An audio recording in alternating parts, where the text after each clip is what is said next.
Hello everyone. Well, it's a bit of a different spot to normally how you see me. So in essence, today's video is a little different from normal. I've had a few requests to talk about some MLS roster rules, so I thought I'd give a bit of a synopsis talking about some of them and discussing what it's kind of about and like how you deal with them and do things like that. I put together a little presentation and a little video to talk about them and mention some things and discuss how they work. I hope I've able to explain them right, and I hope you guys do enjoy. Obviously, it's just kind of talking about some of the main rules, how they affect what doesn't count, what does count, what some of the impacts, the way you can adjust your roster through different avenues, as well as how injuries and other things like that affect it. Now, it is obviously on a crazy deep dive, as that would be a very long video, and I will be sure to also link the rosters and rules and regulations to the MLS website, which has everything in serious detail beyond anything I could ever make you guys, in the description, so that you can go and access that if you guys want to see it. I think that without further ado, though, we'll get set into the presentation. All right, so now we are on to, in essence, our PowerPoint presentation of how we're going to explain MLS. I'm going to give you guys some bit of detail on each slide, but I'm mainly going to be going into more through my voice and talking about things, so be sure to listen closely so you don't miss out on anything. But I'll be sure to link stuff or answer any questions in the comments if you do have some of these things that you're wondering, just to make sure that you don't miss out on anything, as I can't put everything I've put into my script into the PowerPoint because you guys be like, there's so much text. So I'm just going to make it nice and simple for you and try to make it look nicer. So the first thing to start with is the basic rules are for each squad pretty kind of basic. You are given 30 roster spots. Of these 30, you have players 1 to 20, which are your main roster. And then you have players 21 to 30, which are your remaining roster spots that are known as the supplemental roster. You have $4.9 million to spend across all 30 spots. So that $4.9 million can be used for all 30. Now, they're only going to be the players that actually go into your salary cap and cost against it are going to be that 1 to 20 players. But you in essence have that money for every single player in your roster. It's just that due to some of these other contracts, which we'll talk about soon, they don't actually cost towards the salary cap. Now, in terms of the main roster contracts and the non-main roster contracts, you can kind of see them here. DPs, young DPs, and senior contract players are generally the ones that are going to be our main roster. There's one more that can occur on the main roster, but we'll talk about that later. Now, the players on the supplemental are going to be your Generation Adidas, your homegrown, your senior minimum salary, and your reserve minimum salary players. So these are guys that don't count towards the salary cap, but are still on your first team roster and can play in these games for you. Now, some obviously can be very good players, but some may be more so reserve players. But that's going to mainly depend on how you structure your team when playing in MLS. So, talking about the makeup of these, as we said, there are 1 to 20. Your main roster, supplemental is 21 to 30. Now, only main roster players will count towards the cap because those are the contracts that are allowed on your main roster. So, when it comes to your roster building, you have to worry about international spots. Now, international spots are for players anywhere on this roster. Doesn't matter if they're 1 to 30, they're all used for all 30 players on the roster. Now, each team is given 8 international spots. There's actually no cap on how many you can have, but you can gain more spots by trading, as well as just in essence trading, as well as getting them back from when you've traded some away. So when it comes to trading these roster spots, you can do a few different things. You can trade them indefinitely and just give it up completely, or you can trade it away for anywhere from 1 to 5 years. So you can trade it away for 1, 3, 4 years, and the other team will have it for that many years, and then it will return to you after that period, where you'll then gain a new spot. But in essence, every team started out with 8. Now it's a little jumbled up, but you should have close to 8 or around there, depending on what you have in your team. Now, obviously, as you've probably assumed, MLS is a league that has both Canadian and American teams, so things get quite tricky. But for the US teams, it's quite easy. Anyone that does have US citizenship is deemed a non-international player. That's it. That if you don't have US citizenship, if you have US citizenship, non-international. Everybody else, international player. This includes Canadians. Now, for Canadian teams, if you have US or Canadian citizenship, you are a non-international player. Super simple, right? Very, very basic there in terms of those international rules. So it's very, very solid. But because Canadian teams are slightly different, there are some extra things that you have. So in addition to the international roster spots, each Canadian club will be permitted to designate up to 3 international players who've been under contract with an MLS team and registered with 1 or more Canadian clubs for at least 1 year, and they will not count towards the international roster spot. So in essence, if they bring someone in who is already been in MLS with an MLS team, and one of the Canadian clubs, they can in essence say these guys will not count. And this is going to help Canada as they're not able to pull from such as good of a player pool, especially when it comes to like homegrowns and other things like that, because the Canadian league and Canadian systems are still growing and improving, so they still have a bit of ways to go, and it's to help supplement those guys. So now that we've talked about, in essence, kind of the building of it, we're going to talk about the types of contracts that you'll have on your roster. So, designated players. So these guys are, in essence, the big boys of your team. So, the easiest thing to start right off with is that any player can be given a contract that is international as well. So these guys can be anybody on it. Now, normally DPs tend to be international players because this is going to let you bring in the big bucks players that are the big bucks internationals that are playing in South America, playing in Europe, or all across the world. Since the US is still developing players, and we're not that there just yet as a major youth developer, but we have some decent players. But if you want to go in and bring in, say, like a Lionel Messi, he's going to be a DP because you can't afford to pay him the salary. So designated players are people that earn more than the senior maximum salary. The senior maximum salary is $612,500 a year. So that is in essence your max salary as a senior player. Now, DPs are offered more than this. So anything you want. You could be paid $5 billion if you wanted to. I mean, that's ludicrous, but $5 billion. You would only count as $612,500 on the salary cap. So that's kind of the good thing for teams because they can put you costing whatever you want, but you're only going to cost that much. So that's kind of the great thing. Now, you only get 3 of these spots each year. You don't get more. So you have 2 automatically. You're given 2. Every team gets 2.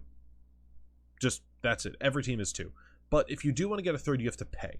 You have to pay $150K to the league for this third spot. Now, if you, in essence, don't use this third spot, there's some incentives for not using this third spot, which we'll get into later. The other thing is that you can't actually trade for this. So unlike international spots which can be freely traded between teams, you're unable to trade for this. This is just purchase the third or don't purchase the third. Clean as that. Clean and simple. Now, there's also something called a young DP. This also goes into the incentives of what you get for doing this. Since the MLS is looking to develop players, we have a young DP rule. Now, when it comes to young DPs, things are a little different. If a player is signed as a DP who is 23 or younger during, this is done by this, so it's during the league's year. So because MLS operates within 1 calendar year, players that are 23 or younger in that year. So if you're turning 23 that year, you still count. You're good. Sorry, turning 24 that year, you're still good. So they're 23 or younger. These players cost different amounts towards the salary cap. Now, a player that is from the ages of 21 to 23 will only cost $200,000 towards the cap, and a player that's under 20 will cost $150,000. So it really incentivizes you to bring these guys in. Now, teams are, as I said, given 2 spots, but if that third spot can be used for a young DP, which is that extra spot, but you could also just use one of your 2 for a young DP. It doesn't matter. You, in essence, can have 1 young DP and 1 normal DP. You can do it however you want, but in essence, you're given at least 1 normal DP spot and 1 young DP spot, and then it's up to you how you want to structure the rest of that. So, some notable DPs are David Beckham, Thierry Henry, Wayne Rooney. These are guys that came in kind of later in their careers, earned loads and loads of money. I think at the time when Beckham was here, it was almost triple what a team's even maximum salary cap was. But they only cost the maximum senior contract because that's what it was. So it in essence allows these guys to be here and help improve and do things like that. Now we have younger DPs though, so a lot of teams you'll see them with more younger ones, more players that are looking to do better. So FC Dallas have Jesus Ferreira, who's a younger American, who is now a DP and is doing really well, and he's on the younger side, which is great to see. So now contracts. So in essence, interesting things happen when you don't use that third DP spot, as I said. This is where something called a U22 initiate roster spot is opened up. If you don't use that third DP, you're given 3 of these, which is great. So when you're given these 3 of these, it allows you to offer them to first-year MLS players. These are guys who are the first time ever are joining the league and are below the age of 22, which you can probably figure out by the U22. So what happens is that a player is offered a contract under the age of 22. He is then given the option to sign it. You can sign him to a normal or a U22 initiate. These U22 initiate contracts don't actually count towards the cap, so it's great. You don't have to worry about things. So these contracts, in essence, allow you to sign young, high potential players without any problems. Now, if you offer them a contract that extends above this 22 age, it still counts. So you still can put them on this. But if you re-sign, they then become ineligible. But they can actually last till the age of 25. So if you offer a 21-year-old a 4-year deal, he'll count as this U22 initiate until the age of 25, which is fantastic. Now, once they hit age of 25, no longer works for them. You'd have to just pay that salary cap. You'd have to pay just the cost of that contract if you gave him an 8-year deal or something like that. But in essence, that's how it works. And if you're there for 8 years, you're probably going to need a contract at that point. So with that, we now can kind of get an idea of the main roster, which U22s are on the main roster. It's just they're not. They're on the main roster, but they're not supplemental, so they still don't totally count. So with that, you can now kind of get an idea of that. You're allowed you can allow, in essence, a minimum, if you use all these, minimum of 13 senior contracts, 2 DPs, and the extra U20 initiates get you to that extra kind of bit of that minimum 18 that you need. So you get the 2 DPs, the 3 extra U21s, which is your 5, and then 13 senior contracts gets you to that point. Now, the other players on the supplemental ones are senior minimum and reserve player contracts. These are, in essence, very, very minimum contracts. These are given out to your very low-level players that are your backups or on your 2 team in MLS. So there's MLS Next Pro, where there's 2 teams like, say, Red Bulls 2 or Philadelphia Union 2, NYCFC 2, where your extra players play in your reserve team, pretty much, which is more developmental, but it still allows you to put these players on your roster so they can play in the first team games, but aren't really going to count against you, and it's a way to encourage them to be a part of both. Now, Generation Adidas players are slightly different. These are known as GA players. These guys are ones that are deemed as high potential players in high school or in college and are given this Generation Adidas tag. They're given contracts that are various different years, usually up to 3. So these contracts are given, and they are quite lucrative, but they're given to these players and they earn a lot of money, and they're seen as star players. So if you draft one, or if you sign one right out of college, sign one before he goes to college, or draft one right before he goes to college, it's great. Their contract doesn't count. They're incentivized to come to your team and play, and it's really fantastic because you can bring them in and they're good players and ready to go, but not having to worry about the cap. After those 3 years, you will have to then give them a senior contract or a DB contract to make them stay, but you have 3 years to decide that, which is not bad. Now, homegrown players are great. These are guys that have been in your MLS academy for up to minimum of 3 years, as it goes off the homegrown club ruling across FIFA, which is 3 years spent in the academy between the ages of 0 and U23. So if they spend 0 and U21, so they spend 3 years there, boom, you sign them, they're a homegrown player, they don't count, you're all set. Easy as could be. Now, general allocation money. This is some interesting stuff here. This is where things get probably confusing, because right now we've talked about how there's different salaries. Some add to this, some don't add to this. Like, kind of basic, right? In essence, 3 contracts add, the rest don't. Now, this is where things can change and make MLS a little bit confusing. So, General allocation money is given to each team. Each team will receive 1.625 million every single year from the league. It can go up or down depending on several factors in terms of qualifying or not qualifying for playoffs, selling players to non-MLS teams, qualifying for the CONCACAF Champions League, or expansion drafts happening and things like that. Now, this also is the penalty you pay out of your GAM for having that third DP spot. What occurs is you pay 150K to the league, and that gets taken out of your GAM money, which allows you to have a third DP spot, but you lose a bit of this money.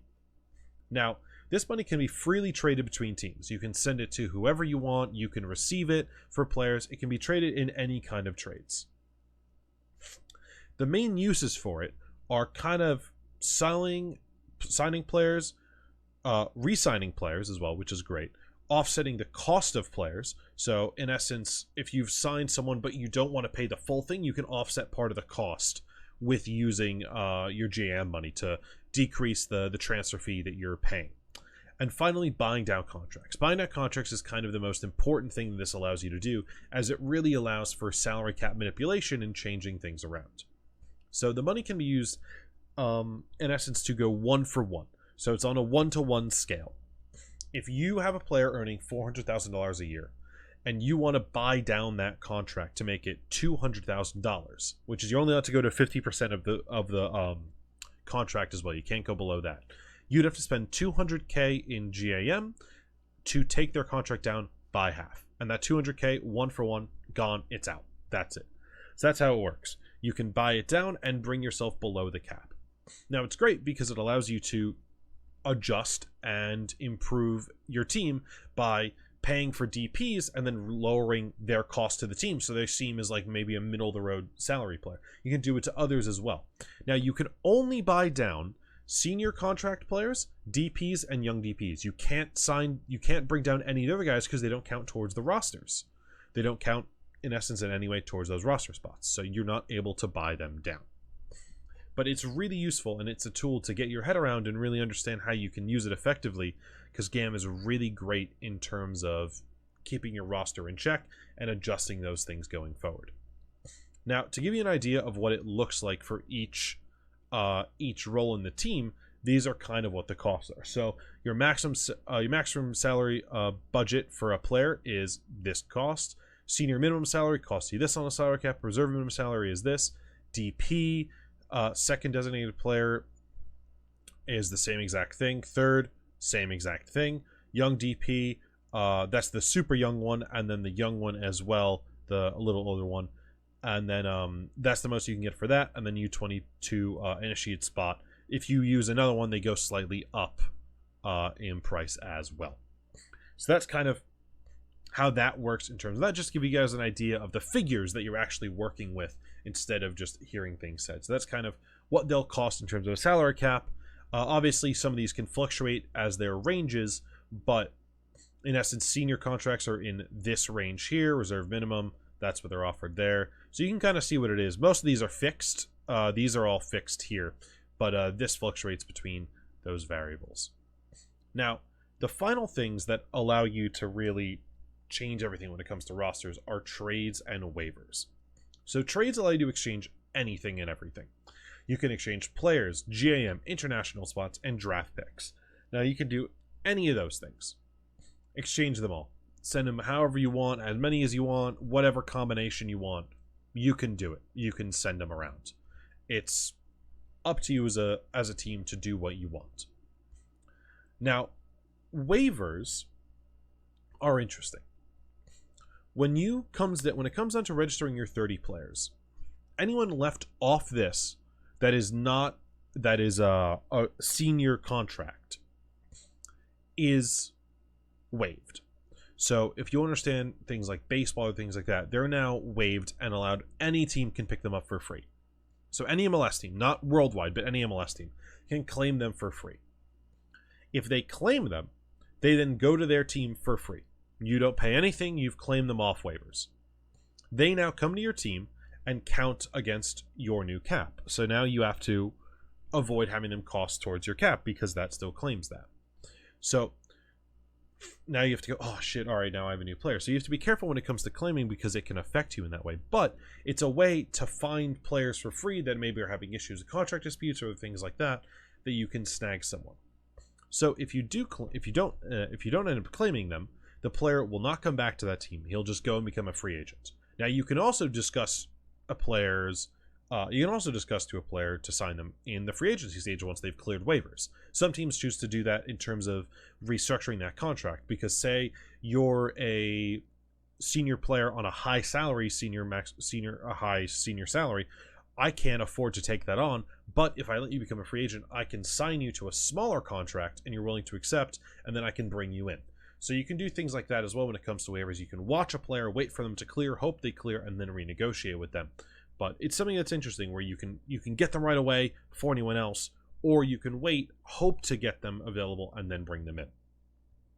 Now, finally, the last thing is the injury list. So this injury list is interesting. So there's two different types of injury lists. There's a season ending, and there is just a short injury list.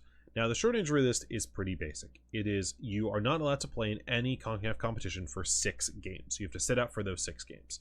You can have someone replace you in the squad, but it's only for 6 games. That's super basic, very simple. It's just for a player that's out for like maybe a month or something like that, and they're useful, and you be without a backup. It allows you to do something like that. Now, season-ending injury list is a little different. Season-ending injury list allows you to designate a player as done for the year. This has a few effects. One, it means the player cannot play in any CONCACAF competition for the remainder of the season once you do this. So, say you do this to a player in the 2023 season, they are done until 2024. Nothing. They cannot play in anything except friendlies. That's it. Now, the plus of this is that they will not count towards your salary cap. No impact on your salary cap at all.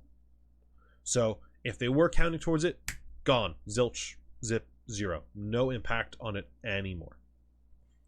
Now, you can also replace these players even though you're now not rostering them, they will not go through waivers because they're on this season injury list. So they're special, they sit off to the side. But you're allowed to replace them. You can do it with someone that hasn't been rostered yet from the academy or from the reserve team, or you can go out and sign a player. And this signed player will then be able to replace them in the roster. Now, obviously, you do have to be worrisome, because if you sign someone to a high salary, and then next season that player is fit again, you now have both players to worry about. So it's something that it's a great help for short term, but long term it can provide some problems in the sense of your salary cap. But it's a great thing you can do to replace these players and not have to worry as much. Well, thank you for watching, everyone. I hope you did learn something today, and you did learn a little bit more about how the US system works in terms of the rosters and the crazy rules that MLS puts in place and the absurd ways that things go and work. Now, I'm someone that's followed MLS for years. I've been a Red Bulls fan for pretty much my whole life, so I'm quite attuned and quite accustomed to them. I take a bit of them for granted, knowing them and how to deal with them. So I'm happy to try to answer any questions that you guys may have, or talk about things that you guys may want to know when it comes to this stuff. If you guys want to see some videos of how maybe even I deal with Red Bulls in the off season, and I go about my process of figuring out how to know what roster rules I need, what players I want to get, what contracts I can offer for those players, how I decide who I want to give senior contracts, reserve contracts, DPs, U20 initiates, all those things like that. Feel free to let me know. I'm happy to do that stuff. I'm happy to talk about it. I love football. I love MLS, and I give the league crap because it's terrible and an awful quality, but it's only because I want it to be better and not have such absurdly weird rules. But it's how it goes. Thank you again for watching, everyone, though. I really hope you did enjoy. I hope you did learn something and get a better understanding of how MLS works. And I will sure to catch you guys in the next one, where hopefully you'll be watching along and understanding what on earth I've been doing to build a Red Bulls team that has won 2 back-to-back Supporters Shields and MLS Cups. Thanks for watching, everyone. I'll be sure to catch you in the next one.